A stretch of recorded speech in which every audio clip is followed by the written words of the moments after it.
कहते हैं भाई 10 अवतार जो हिंदुओं में हुए वो इन्हीं के, इन्हीं निरंजन भगवान के जो सबसे यानी सतपुरुष के छोटे पुत्र 16 में से सबसे छोटे हैं। इनको 3 लोक का मतलब ये कि राजा बना दिया और तपस्या से जीवों को गिनती के ले लिया। यहाँ तो कोई गिनती नहीं है, लेकिन वहाँ से गिनती की मिली है। सूरतें गिनती की यहाँ मिली है, लेकिन यहाँ कोई गिन नहीं सकता। 10 अवतार इन्हीं के, इसके आगे नहीं है। राम भी यही के, कृष्ण भी यही के, ये सब जितने अवतार आप गिनते हो वो सब इन्हीं के हैं। इन्हीं के मंडल एक सूरत आई, वही अवतार कहलाती है। वहाँ से एक सूरत को भेज दिया कि जाओ तुम मित्रों में जा करके ये काम करो। उन्होंने यहाँ करके काम कराया उन्हीं के। तो जब जब मतलब ये है कि रास्ता नष्ट हो जाता है मानवता का, कर्म धर्म का, पापाचार फैल जाता है, तब ऐसे भेज दिया जाता है कि जाओ ये काम करो, और काम करने के बाद पता ही नहीं चलता कहाँ चले गए। संत सबका भेज जाते हैं, उनको सब मालूम कि वो तो जाते हैं, वो तो छोटे के पास भी जाएंगे, इसके ऊपर बड़ा है उसके बाद, और बड़े से बड़े के पास भी जाएंगे और ऊपर भी जाएंगे। वो सबको देखते हैं, वो सबसे मिलते हैं और सबकी रचना को देखते हैं। अब उसी रामायण में तुलसीदास ने लिखा है कि जब राम का मैंने दर्शन किया और मोह विलोक राम मुस्काई, तो तुरंत में उनके मुख में उस पार चला गया। उस पार चौक में खड़ा हो गया तो देखता हूँ और नजर आया ये सब अन्न की रचना, सर्व वैकुंठ की ये रचना दिखाई दे, मित्रों की भी दिखाई दे रही। और ऊपर देखता हूँ तो कहते बहुत ब्रह्मांड दिखाई देते हैं, भांत भांत की रचना, अति विचित्र, तार लोक अनेका और रचना हमें सही। उसी रामायण में लिखा, लेकिन वो कोई मिलत चाहिए। अब उनको तो संत मिल गए, तो आपने तो कुछ समझा नहीं कि कौन मिला कौन नहीं मिला, आप तो जानते नहीं। उन्होंने तो कहीं भी नहीं कहा, उन्हें सिवाय गुरु के और दूसरी कोई बात नहीं थी। तो गुरु मिले उन्होंने बताया। अगर गुरु न मिलते तो रास्ता उनको कौन देता? बोलो। जिन्होंने भाका वेद विचारा, जग में फेरा काल पसारा। बस कहते हैं कि भाई उन्होंने तपस्या की, और मतलब ये है कि उन्होंने वेद लिखे और फिर उन्होंने उसका पसारा सबको सुना करके और सबको कर्म कांड का संदेशा दे करके दे दिया, अधिकार दे दिया, आप जो चाहो सो करो। अब उसी का हिसाब लेते देते रहते, बस यही है उनका काम। अब ये है उन्होंने वर्णन किया, लेकिन वो तो चुपचाप अलग बैठ गए। अगर ब्रह्मा विष्णु महादेव को ये मालूम हो जाए कि ईश्वर वहाँ बैठे हुए, निरंजन भगवान वहाँ पर बैठे, तो ये सब छोड़ देंगे काम तुरंत।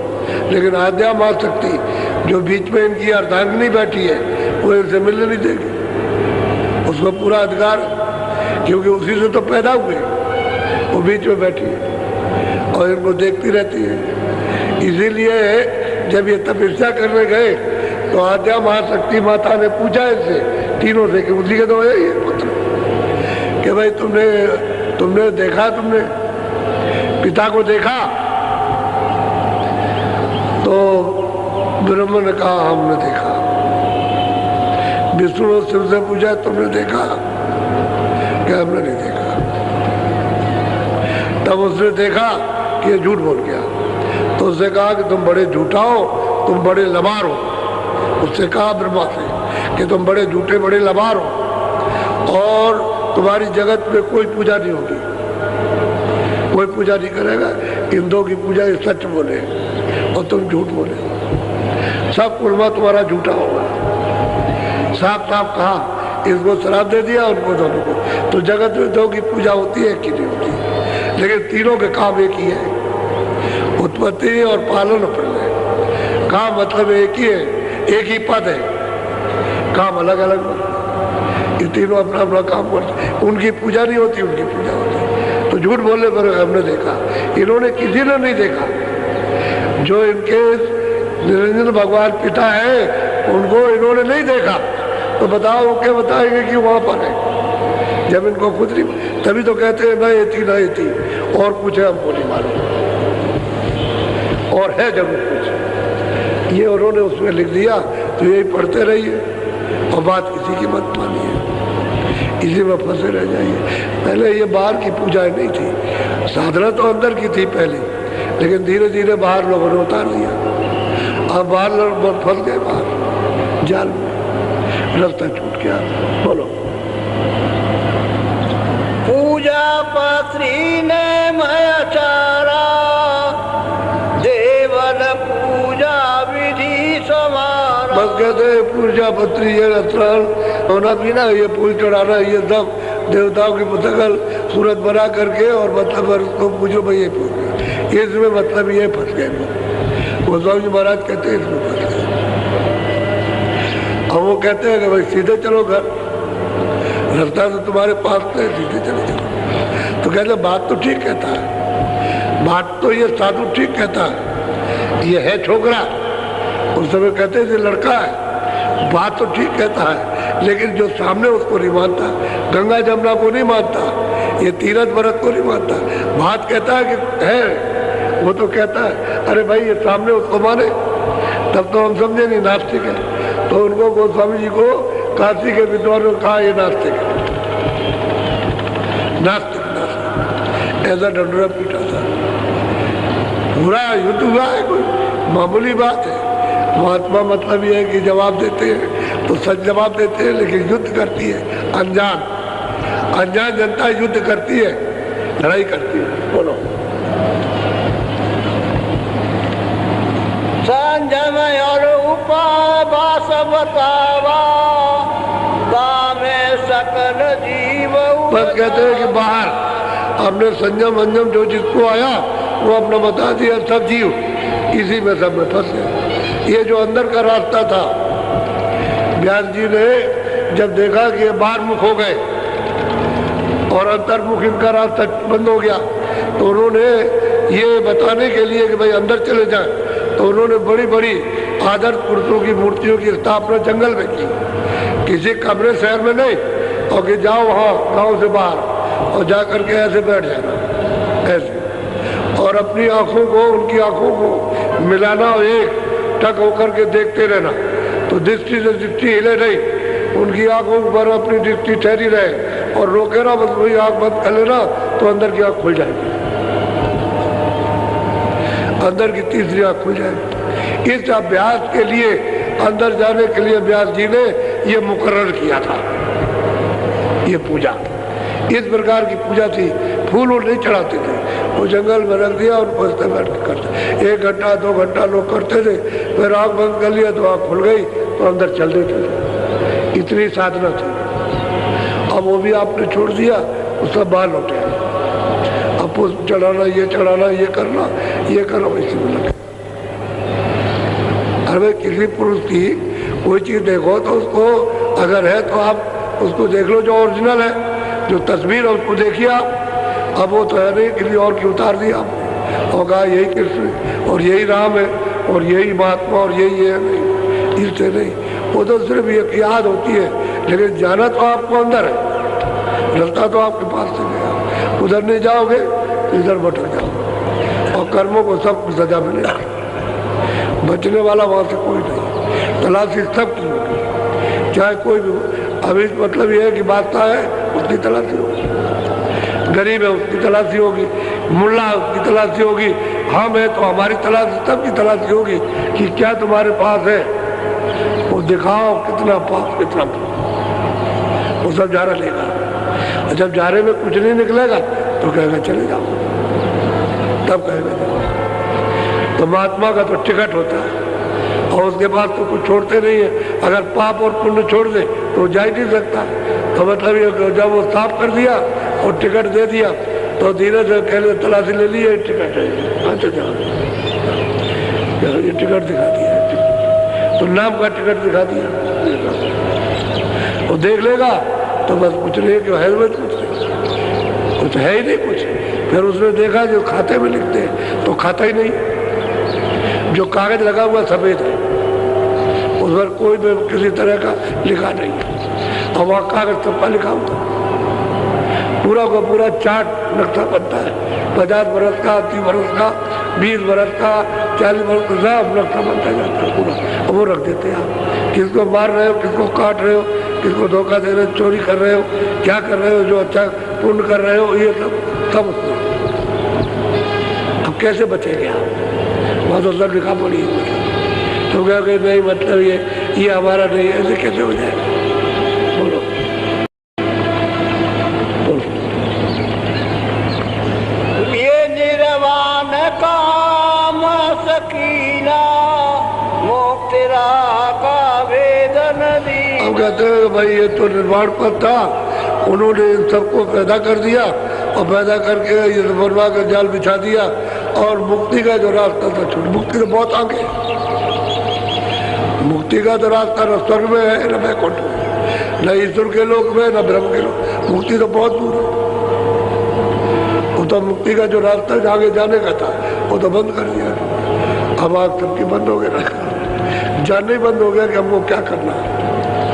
तो कुछ नहीं, चले गए वहां नया है। वहां एक महात्मा जी बैठे थे, 2 आदमियों में झगड़ा होने लगा। वो सामने बैठे थे, इधर नारा थे, एक जो है छोटा आदमी इधर नारा था, बड़ा आदमी इधर। तो उसने कपड़ा मारा पानी में, तो उसकी छिट चली गई, उस पर बसवाया और मारना शुरू कर दिया। मार के बाहर पानी से ले आया। तो महात्मा बैठे थे, क्या बात है, क्यों लड़ाई होने लगी? कह लगे इसने हमको अछूत कर दिया, ये भंगी था, इसे हम मतलब हमको अछूत कर दिया। तो काहे ने अछूत किया? कह लगे कि गंगा की बूंद हमारे ऊपर गिरी, तो गंगा का जल क्या है? कह लगे तो शुद्ध है। तो इतना ही नहीं, अरे भाई गंगा का जल शुद्ध है तो अशुद्ध क्या चीज पड़ी? क्या चीज पड़ी? ये तुम्हारे ऊपर गिर पड़ा, कहिए नहीं, गंगा की बूंद गिरी तो शुद्ध है, वह शुद्ध का।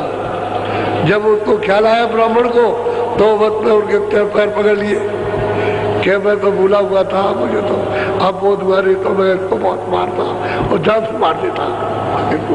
अरे मैं गंगा की इसको भी बूंद पड़ी और तुमको भी पड़ी, तुमको भी पवित्र कर दिया, इसको भी पवित्र कर दिया। रहा भाई गंगा में स्नान करने से पवित्र हो जाओगे, तो तुम्हारे ऊपर गंगा की बूंद पड़ी, लड़ाई झगड़ा किस बात का?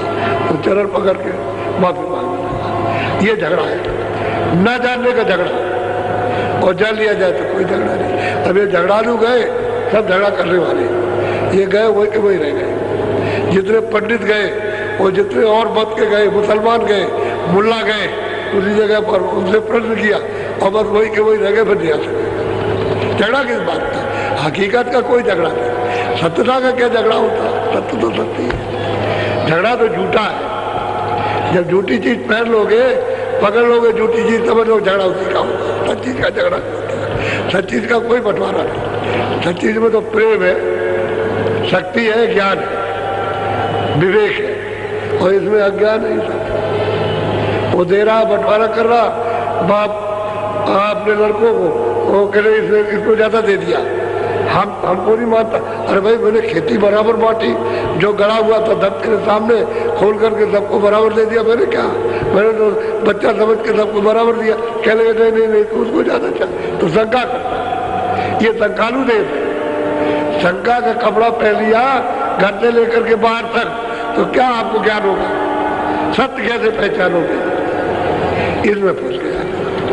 बोलो। शास्त्र की न पुराना धर्म चलाई जीव जाना। बस कहते भाई शास्त्रों ने तो बाहर से जो कुछ भी लिखा पड़ा बाहर कर दिया, और बस उन्होंने कहा ये है, शास्त्र ने ये कहा, बस यही कर्म करने लगे और जीवों को सबको कहते उलझा दिया। सब जी फंस गए। अब गोस्वामी जी महाराज उनको उपदेश कर रहे, सब फंस गए। अब बताओ, तुमको इतने दिन हो गए साथ पढ़ते, तुम्हारी आंख नहीं बनी, आंख तुम्हारी साफ नहीं हुई, तुम्हारे पास तो आंख है, ज्ञान आंख है। अब वो चरणों में गिर पड़े और कहते अब दया की कृपा कीजिए, अब नहीं छोड़ रहे हो, अब बस यही रह जाएंगे, अब वही पढ़ेंगे, वही सेवा करेंगे, और वही रोज आएंगे। बड़े धनाट, बहुत पैसे वाले, किसी चीज की बाहर से कोई कमी नहीं, लेकिन अब क्या करें बेचारे, करें तो क्या करें? अब वही चरण वही पढ़े, उसी जगह पर सेवा करते, ये करते, सत्संग सुनते। तो जब देख लिया कि पक गए, तो गोस्वामी जी ने बता दिया कि चलो ये रास्ता है। वो चलने लगे। अब ये कहेंगे सब झूठा, अब ये बोलेंगे उसको प्राप्त करने के बाद कहेंगे सब झूठा, ये जितना भी हमारा जो है हमारे ग्रंथ सब झूठे और ये सब झूठे, ये सब धोखा, यही कहेंगे। यही विद्वान पंडित काशी के चिल्लाएंगे कि ये शास्त्र वगैरह सब झूठे, इसमें किसी को कुछ मिलने वाला नहीं है। जब सत्य मिल जाएगा, असत्य गिर जाएगा तो झूठा हो जाएगा। तो सत्य मिल जाना चाहिए, सत्य चीज है। तो मालिक है जिसने सबको बनाया, तुमको भी उसी ने बनाया, तुमको भेजा, इनको भी उसने भेजा, जितने वे सबको उसने भेजा। जमीन आसमान सब वहीं से आया, उसको अलग किया गया, सब चीज उसी से आई है और वो अब भी वैसे ही है। उसके यहाँ क्या, उसके यहाँ तो समुद्र अलग कर दो कुछ नहीं है, वो तो अथाह है, अर्वचनीय, कोई उसको कह नहीं सकता, इतना लंबा चौड़ा। अगर खरबों का हो, शंखों का हो, महाशंखों का हो, उसका कोई वारा पार नहीं, इतना लंबा चौड़ा। अरे भाई जीवात्माओं की जमीन है नहीं है, ये जमीन तो इनकी ऊपर है, रहने का स्थान तो इनका देश तो ऊपर है, ये तो नीचे मलबूत की जमीन है, पर्दे की जमीन है, मतलब इस गंदगी की ये जमीन, ये जीवात्माओं की। इसलिए जीवात्माओं का इन सुरतों का जमीन से, इस मिट्टी से मेल नहीं हो सकता। और मिट्टी में आपस में जड़ चेतन ग्रंथ पड़ गई, जड़ के साथ चेतन की गांठ बंध गई। अब यद्यप बिल्कुल झूठी है, लेकिन आप कैसे खोल सकते हो जब तक महात्मा न मिले? महापुरुष मिलेगा तब खुलेगा, आप नहीं खोल सकते। सब कुछ है लेकिन तुमको होश ही नहीं आता, इतने आप इसमें फंस गए हो, उलझ गए हो कि वहाँ होश ही नहीं आता एकदम से। तुम शक्तिहीन हो गए, ज्ञानहीन हो गए, जब बुद्धि नष्ट हो गई, मन मैला हो गया, सब तो सब गंदगी आ गई। अब क्या कर रहे हैं? सो गए, कोई आदमी सो रहा, अभी नहीं कि आने वाला है, वो आवाज देगा, वो जड़ गिरोगे, शरीर सब टूट जाएगा, देर नहीं लगेगी, 1 सेकंड का भी काम नहीं है। जो उसने वहां से आवाज दी कि समय पूरा हो गया, मैं आ रहा हूँ, बुद्धि पागल, आप बोल नहीं सकते, देर से कहा गया, क्या हो गया, क्या हो गया, बोलो। ये सब वेद काम जानी, यह विधि जैन धर्म निर्वाणी। अब गोस्वामी महाराज इनको समझा रहे तो कह रहे लगे बीच में कि अब मैं सब समझ गया कि हमारे धर्म में जो कुछ भी है सब पोल है, पोल है, पोल पोल है, कुछ मिलेगा नहीं। साफ साफ यही देनी कहने लगे, जो सबसे आगे अगुआ काटते वो पीछे हो गए और सब जान गए, और वो वैसे ही रह गए बेचारे, क्या करें। अब इनकी देवियां इनसे भी तेज निकलेगी, जो ये जैन मत की है वो भी इन्हीं के पास गिरेगी आकर के, और वो इनसे भी तेज जाएगी और उसको प्राप्त कर लेगी, उसी अनामी पुरुष को उसको पा लेगी, ऐसी तेज रहेंगी।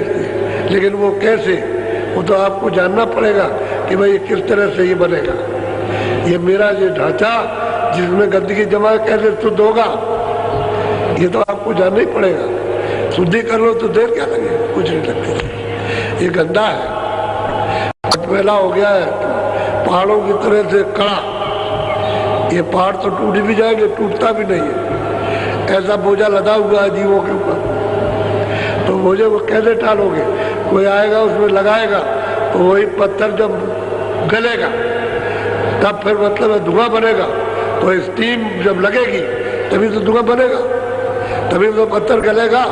तो वो स्टीम जानते नहीं कैसे तैयार की जाए। तो महात्माओं के पास जाओ, वो तैयार हो गया, वहां से बनेगा, तब ये साफ होगा, धुआं की तरह उड़ जाए। जैसे ये धुआं है ऐसे उड़ जाएगा, बिल्कुल हवा आएगी तो ऐसे उड़ जाता है, जो सामने आँख खुलती है तब दिखाई देता है कि देव सृष्टि क्या है, कैसे लोग वहाँ रहते हैं, कैसा कैसा आनंद वहाँ, देव सृष्टि स्वर्ग की बैकुंठ यही से बैठ के दिखाई देती है। अरे भाई तुम दरवाजे पे बैठे हो, इधर भी दरवाजा उधर भी दरवाजा, उधर नहीं जा रहे इधर चले जा रहे, तो दरवाजा किसी से पूछना पड़ेगा कि उधर घुसने का कौन सा दरवाजा है, उधर भी बंद कर दिया, इधर भी बंद है। तो दरवाजा तो चाहिए जानने के लिए, तो कोई मिल जाए जानकार को,